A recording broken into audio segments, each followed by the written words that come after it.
Jannik, vill du döpa dig? Ja. Ja. Ja!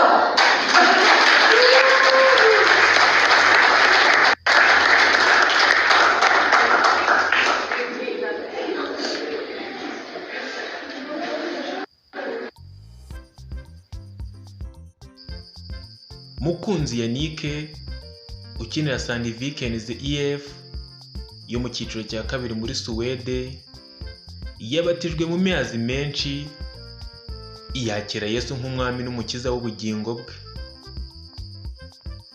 Ni umuhango wabaye kuri iki cyumweru tariki ya 8 Nzeri 2024 muri Suwede ahasanzwe akinira umupira w'amaguru.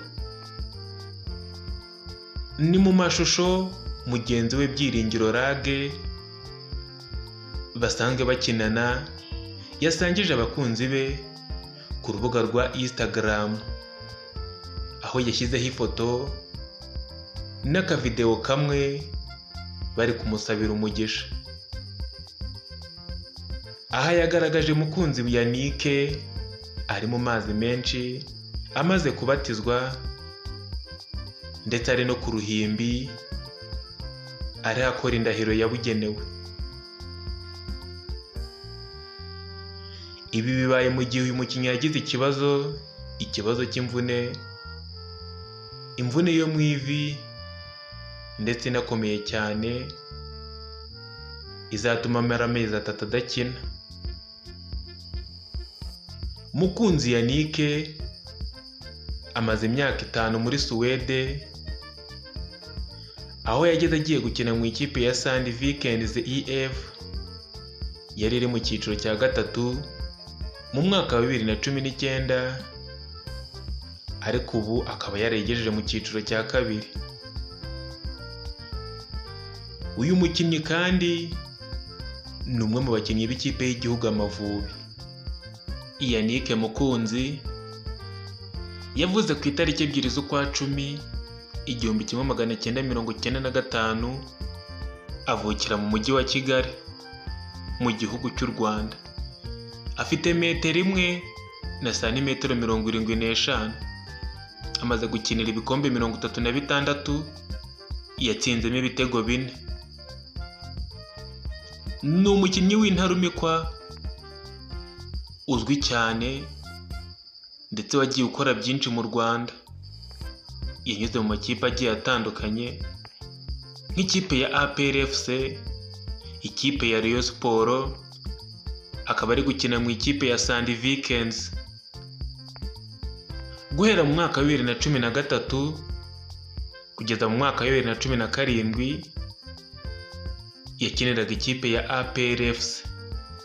Guhera mu mwaka wa 2016 ikipe ya Rayon Sport yatangiye kumunuganuga, dore yuko hari na sezo yakinye muri Rayon Sport.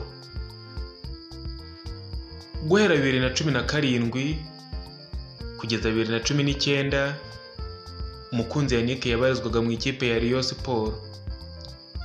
Yafashe umwanzuro wo kujya mu ikipe ya Sandviken IF mu mwaka wa 2019, akaba ari yagikinira n'ubu.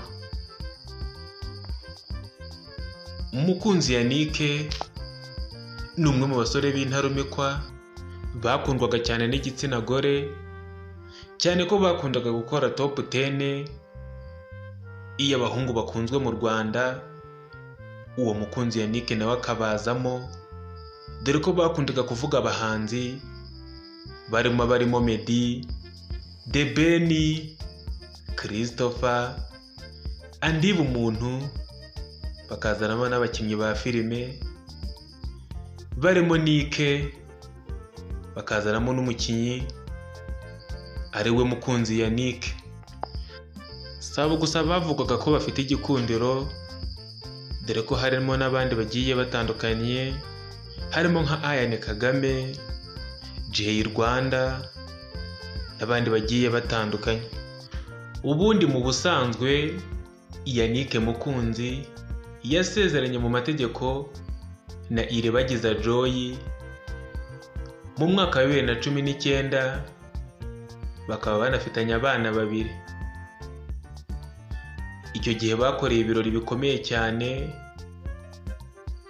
muri Heaven Garden ku Irebero, aho bakoreye ibirori byiza cyane, ibirori bya gakondo, aho Mukunzi Yannick yasabye iribagiza. Banahasezeraniye kubana imbere y'Imana n'abantu mu birori byahagurukije ibyamamare bigiye bitandukanye, yaba mu mikino ndetse no mu myidagaduro, nk'abarimo Shadibu wanaherekeje umugeni, kimwe n'abandi barimo Keti Gustave, Rutanga Eric, Ntwari Fiacre, nabo bari bahabaye kandi babukereye. Kuri ubu ibyishimo ni byinshi muri uyu muryango wa Mukunzi Yannick, by'umwihariko kuri Joy, byarenze agashima Imana, agahamya ko azabana iteka na Mukunzi Yannick. Joy yagize ati, twiyemeje kubana iteka n'iteka, Imana n'abantu bahaye umugisha urukundo n'urushako rwacu.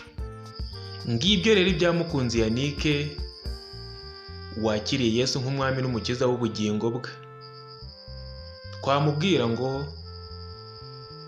nakomeza inzira yatangiye kandi izamubera inzira y'umugisha. Mwakoze kubana natwe. Iyi ni Isano TV Show.